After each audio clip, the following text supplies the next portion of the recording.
What you doing to me?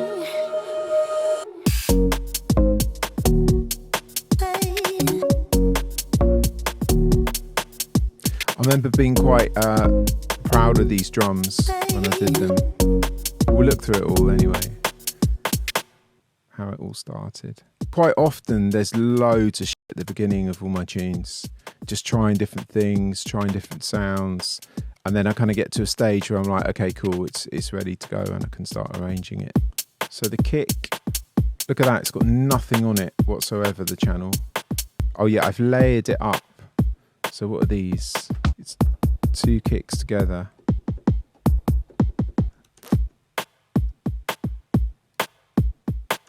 Something with more attack mixed with something else. Got velocities on it as well. I always like to kind of do, put a bit of feeling and dynamics into the drums. So I'm all over the velocities the whole time. What's this snare saying? Yeah, I've layered this as well. Yeah, there's a tiny bit of that on top. Together, it's just got an EQ. Yes, I've just rolled it off down the bottom because there's a bit of rumble there, but nothing too spectacular, and a just tiny lift here. There's some kind of skippy snare going on. All right, yeah.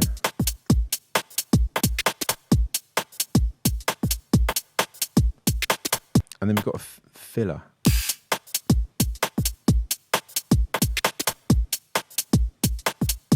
Yeah, so the swing on this, you can see it's just 16th triplets, 124, nothing more special than that. If the sample's not exactly trimmed, there might be a slight gap at the beginning, which is sort of the equivalent of using a different swing. See, that, for example, isn't completely on. So that would have the same effect as delaying the sample. I don't do that intentionally, but sometimes it's probably a bit messy. This, I imagine, is some kind of crash. Pats. Still just 16th triplets. Bit of velocity business. Yeah, so this is just a simple top hat.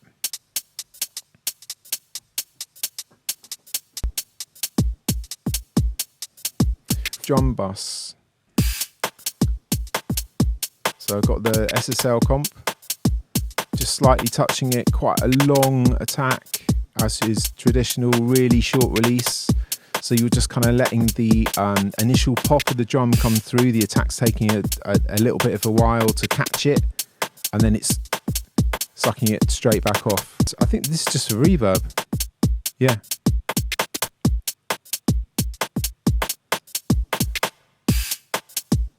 I think I must have just got this plug in because I don't really use it for reverbs, but it's cool. So this main riff from Serum. Just check this out quickly.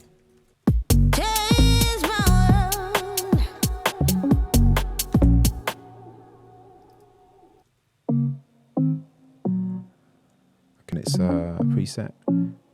So it looks to me like I've tried these chords. I've tried it in some different patches. Another Serum. Yeah. Didn't use that.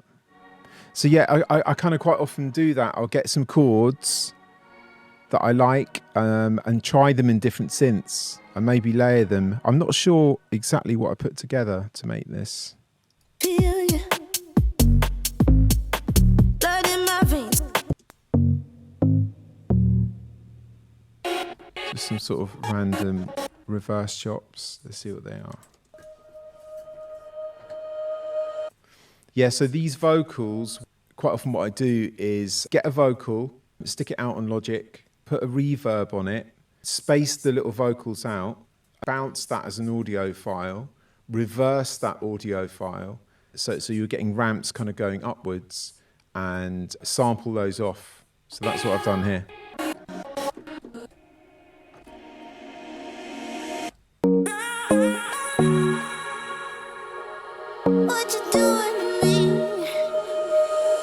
think when we did the session, we just had we didn't treat it like a song. We just had a list of words kind of written out on a piece of paper, and Henrietta just kind of sang them. Look at that gain reduction.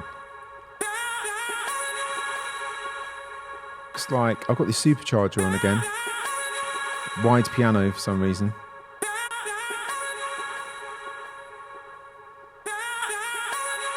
It kind of adds a sort of sheen up the top and widens it. So there's an echo boy with like a crotchet on. So yeah, from the vocal channel, it's going out to a delay, and then on that delay channel, it's going to a compressor that's been sidechained, probably by the kick. We'll check that in a minute. And then a reverb after that. That's a little bit impressive for me. Let's try it without that stuff. Yeah, so we've just got a combination of vocals, sampled, some from Splice, some from Henrietta. A fairly big delay thing going on. This is my 808 from 808 Warfare, I think, that I sampled off. And I think it's an octave apart, so a lower octave and a higher octave, and it's been driven.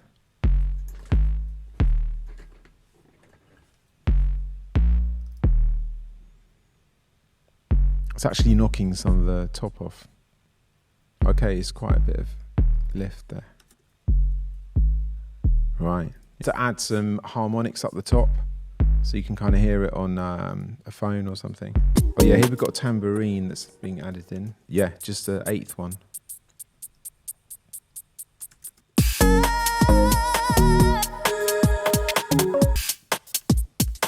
Yeah, just a little extra tambourine.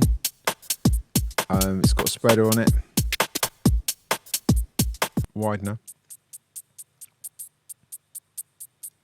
2 of these synth things combined here. I bounced them to audio. Higher one, lower one.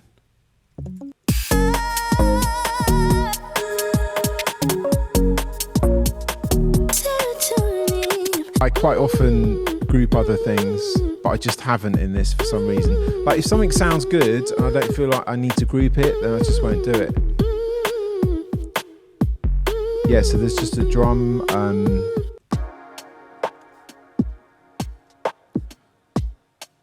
So for these halftime drums, I must have just bounced the drums from above to audio, and it's got a Logic auto filter on. That's without.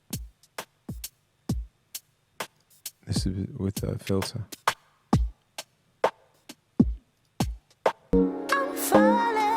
Oh yeah, we should have looked at this pad, the very beginning thing. So that's without.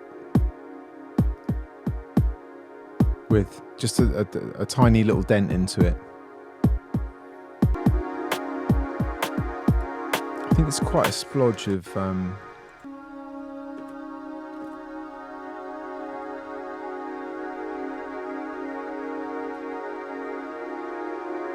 yeah, it's all those notes together. Let me try and find it.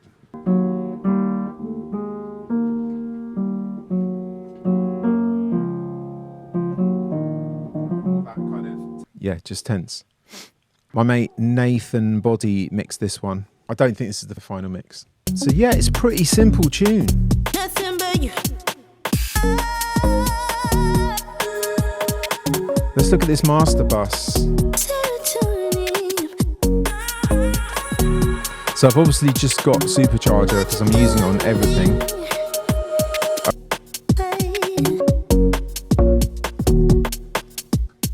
So you get a kind of compressor in the middle that just canes it.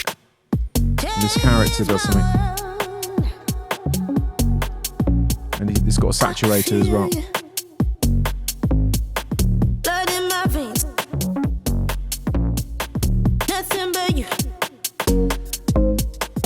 then I've just got a little lift with the Pultec, like I quite often do. So it's at 12 kilohertz, just a little boost,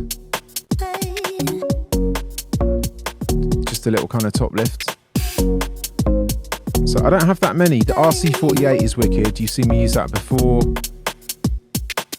And I like the compressors too. The soft tube ones are wicked. And then the trusty L2 Fab filter. But that's the mad thing. When you sign records to majors, they own the recording. They own it. But all these tunes, because they're on my label 892, they're mine. I own the masters. That's why I'm kind of just using these. But with the Magic Ardo album, Universal own that forever. Perpetuity for the whole universe. It's mad. That's why Taylor Swift has re-recorded all her stuff, because the record company owned the original master, the original version, the recording. Hit down.